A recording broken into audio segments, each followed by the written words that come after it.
voulais pas forcément une Lotus Exige, je voulais juste quelque chose de plus rigoureux, plus engageant à la conduite par rapport à l'Aston. On m'a d'abord proposé une Mégane RS 275 Air Trophy. À l'époque où j'en cherchais, les kilométrages étaient très faibles. C'était plutôt vers ça que j'étais parti. Et puis je suis tombé sur la Cup 240 que j'ai actuellement et qui est clairement là type piste. Au-delà de la version, c'est aussi l'équipement qui m'a convaincu.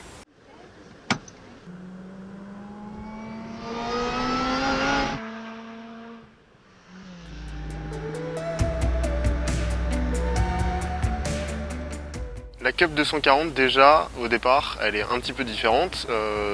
A priori, c'est la dernière qui a été faite par Lotus Sport. En plus, celle-ci, elle a le pack race, elle a l'arceau, elle a le coupe-circuit, elle a l'extincteur. Après, celle-ci en particulier, elle a du carbone dans tous les sens. Ça va du capot au moteur, à l'aileron, au toit, à la lame avant, aux écopes latérales, aux écopes de capot, à la console centrale. Aussi, il y a le compteur AIM que je trouve clairement meilleur et plus précis et avec beaucoup plus d'informations que celui d'origine. Et l'échappement stage 3 qui est toujours cool aussi. Et puis l'échangeur, un énorme échangeur à l'arrière qui porte normalement la puissance à peu près à 270-280 chevaux.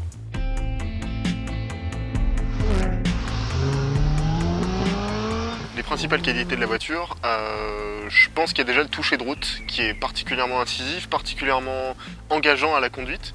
Aussi, il y a la faible inertie de la voiture qui fait qu'on prend très vite plaisir, peu importe l'allure. Après, la sonorité sur les petits parcours, c'est super envoûtant. Mais le premier jour, quand je l'ai ramené depuis Toulouse, là où je l'ai acheté chez Marcasus, j'ai fait 800 km avec, je l'ai posé dans mon garage, j'avais juste envie de la brûler. Après, je savais très bien que c'est une voiture qui est obligée à faire des sacrifices, donc je m'en accommode.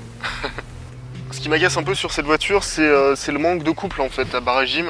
Tout est très haut dans les tours. Pour avoir essayé les dernières Exige, c'est sûrement pas ce que je prendrais par la suite. Dans l'idéal, j'aimerais bien prendre quelque chose qui soit à la fois amené à être utilisé sur piste et à la fois un petit peu plus polyvalent. Donc c'est sûrement pas pour reprendre une GT ou pour reprendre quelque chose qui est un peu trop feutré, notamment à la conduite.